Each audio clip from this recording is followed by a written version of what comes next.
Alright. Okay, thank you for that interlude, Adrian. Now we move on to our penultimate comedian tonight, another known friend of Amarna. You've seen him around here before. I'd like to introduce Mr. Kenny Bakalowski. And he's already standing up there. Sorry, what is a friend of Amarna? Is there like a Facebook? No, it's a guy who just comes around a lot. Yeah. You can be a friend of Amarna too. Amarna. Alright, I'm 6, so if my voice goes, that's bad. You professor? What? Alright. Let's see, so hello Amarna. Season's greetings. I think Hanover still has lights on their trees, so apparently it's still season. I don't know what season that is.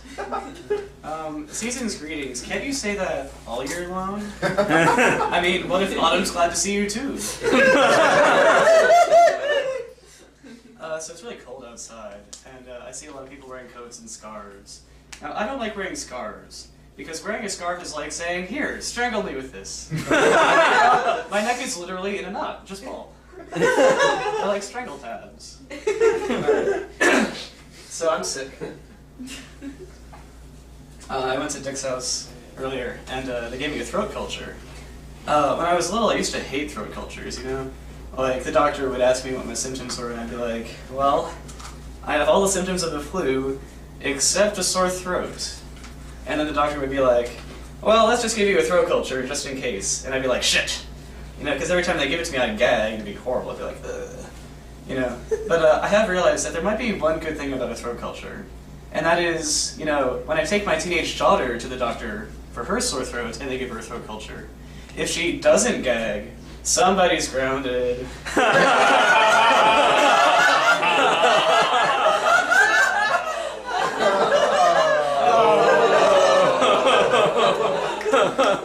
It's like a personal vortex.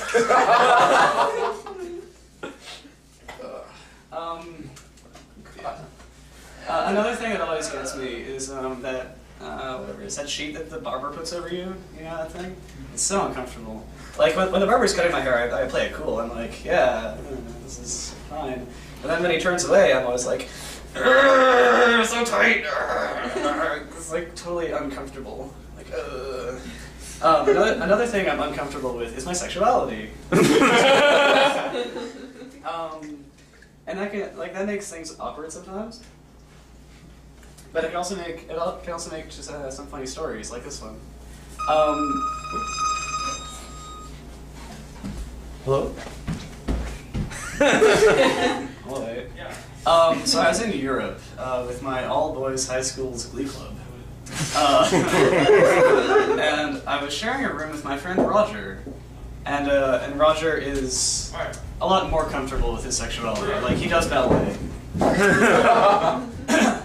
That proved my point. So I turned the light off one night, to go to sleep.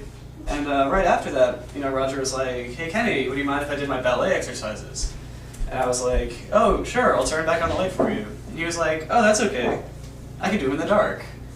And I was like, alright. So he started doing his ballet exercises.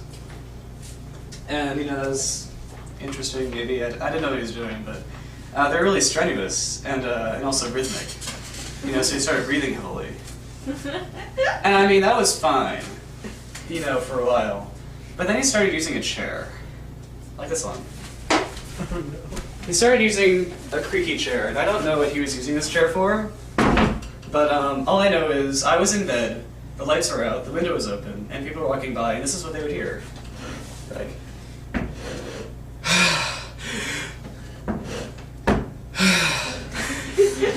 And I could hear people passing by and talking to each other, and I just wanted to yell, "We're not having gay sex!" So changing the subject. So college, yeah. So college was a tough transition, being away from my parents for the first time. And as a consequence, I had some really weird dreams during orientation. Like on the first night, I had a dream that my dad died. And on the second night, I had a dream that my mom died. And on the third night, I had a dream that there was this really big, fat bee.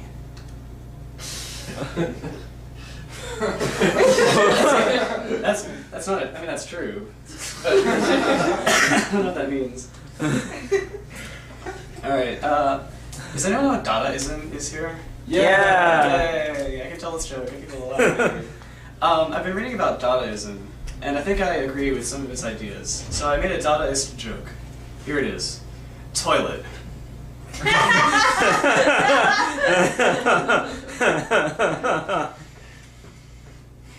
That's the entire joke. So I've studied Latin a lot. Has anyone studied Latin here besides you? Yay! Okay. With Latin? Latin. Okay.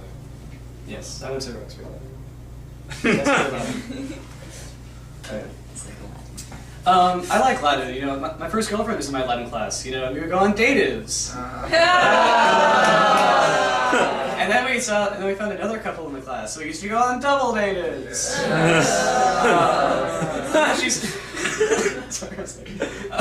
But then she started getting really accusative, and we had to get an ablative of separation. 5